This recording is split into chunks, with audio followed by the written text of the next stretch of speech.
આજે આપણે પાવાગઢ દર્શન કરવા જઈ રહ્યા જય છીએ મહાકાળીમાં।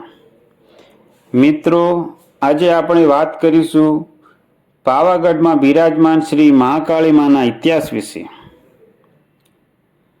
પંચમહાલ જિલ્લાના હાલોલ તાલુકામાં આવેલું રમણીય પર્વત પાવાગઢ એ પવિત્ર સ્થળ ગણાય છે। આ પર્વતના સૌથી ઊંચા ટોચ પર બિરાજમાન સાક્ષાત શક્તિ સ્વરૂપ જગત જનની મહાકાળીમાના દર્શનાર્થે વિશાળ સંખ્યામાં શ્રદ્ધાળુ ઉમટી પડે છે અને શ્રી મહાકાળીમાના દર્શન કરી ધન્યતા અનુભવે છે। અહીં પાવાગઢ ઉપર આવેલા છાસિયું અને દૂધિયું તળાવ વિશેષ મહત્વ ધરાવે છે। તો ચાલો માય ભક્તો, આપણે પાવાગઢના રોચક ઇતિહાસ વિશે જાણીએ। મિત્રો, હજારો વર્ષ પહેલા આ સ્થળે મહાભૂકંપ આવેલો અને એમાંથી ફાટેલા જ્વાળામુખીમાંથી આ કાળા પથ્થર વાળો ડુંગર પાવાગઢનું અસ્તિત્વ થયું। એક લોકવાયકા એવી પણ છે કે આ પર્વત જેટલો બહાર જોવાય છે તેટલો જ ધરતીની અંદર તરફ વધારે છે, એટલે કે તેના પા જેટલા ભાગના જ દર્શન થાય છે, તેથી જ તે પાવાગઢ તરીકે ઓળખાયો। હજારો વર્ષ પૂર્વે પુરાણ કાળમાં મહર્ષિ વિશ્વામિત્ર આ પર્વતમાં વાસ કરતા હતા। આ પવિત્ર તપોભૂમિ પર કઠિન તપસ્યા કરી અને આરાધના કરીને બ્રહ્મ ઋષિનું શ્રેષ્ઠ પદ સિદ્ધ કર્યું હતું। એવું પણ કહેવાય છે કે કાલિકા માતાજી આપેલા નરવાણુ યંત્રનું અનુષ્ઠાન કરીને વિશ્વામિત્રજીએ આ બ્રહ્મ ઋષિનું પદ પામ્યા હોવાથી તેને ચિરંજીવી રાખવા આ રમણીય પર્વતના સૌથી ટોચના શિખર પર તેમને સ્વયં માં જગત જનની કાલિકા માની સ્થાપના કરી।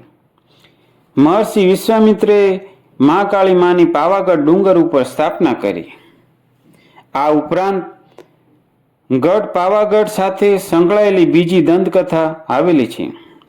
દક્ષ રાજાની પુત્રી માં સતીએ તેમના પિતા દ્વારા યોજાયેલા યજ્ઞમાં પોતાના પતિ ભોલેનાથ શંકર ભગવાનનું અપમાન થતું હોવાથી માં સતીએ પોતાને યજ્ઞકુંડમાં હોમાઈ ગયા હતા। ભગવાન શંકરે માં સતીના મૃત્યુદેહને લઈ પોતાના ખભા ઉપર લઈ તાંડવ નૃત્ય કર્યું, પ્રલયનું વાતાવરણ ખડું કર્યું। ત્યારે દેવોની વિનંતીથી ભગવાન વિષ્ણુએ પોતાના સુદર્શન ચક્ર દ્વારા માં સતીના અંગોનો નિષેધ કર્યા હતા। આ નિષેધ પામેલા ટુકડાઓ જુદી જુદી જગ્યા 51 જગ્યાએ પડેલા હતા, જે અલગ અલગ જગ્યાએ સ્થાપિત થયેલ છે। તે પૈકી માં સતીના જમણા પગની આંગળીઓ પાવાગઢ પર્વત પર પડી હોવાથી તે એક પવિત્ર શક્તિપીઠ તરીકે પૂજાય છે। અહીં સ્થિત મંદિરમાં મુખ્યત્વે માતાજીના પવિત્ર અંશ સ્વરૂપે કોક પ્રસ્થાપિત કરેલું છે અને કાળી યંત્રની પૂજા અર્ચના થાય છે। આ પર્વત પુરાણ કાળથી જ ખૂબ જ ઐતિહાસિક અને ધાર્મિક મહત્વ ધરાવે છે। શંકુ આકાર ધરાવતો પાવાગઢ એક યાત્રિક ધામ તરીકે ઓળખાય છે। પવિત્ર પાવાગઢનું ધાર્મિક મહત્વ ખૂબ જ વધારે છે। અહીં ચાલતા પગપાળા યાત્રિકો આવતા હોય છે। અહીં ખૂબ જ શ્રદ્ધાથી આવનાર દરેક માઈ ભક્તોની મારી ગઢ પાવાની મહાકાળી માં મનોકામના પૂર્ણ કરે છે। પહેલા તો પગથિયા ચડીને જ જવું પડતું હતું, પણ હવે રોપવેની વ્યવસ્થા થઈ ગઈ છે, જેથી માતાજીના દર્શન ખૂબ જ સરળતાથી થઈ જાય છે।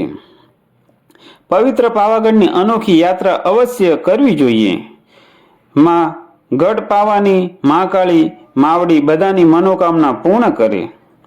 જય મહાકાળી માં। જો મિત્રો તમને વિડીયો પસંદ આવ્યો હોય તો વિડીયોને શેર કરજો, લાઈક કરજો અને અમારી ચેનલ પર નવા હોય તો ચેનલને સબસ્ક્રાઈબ કરજો, જેથી આવા ને આવા વિડીયો જોવા મળે। જય માતાજી।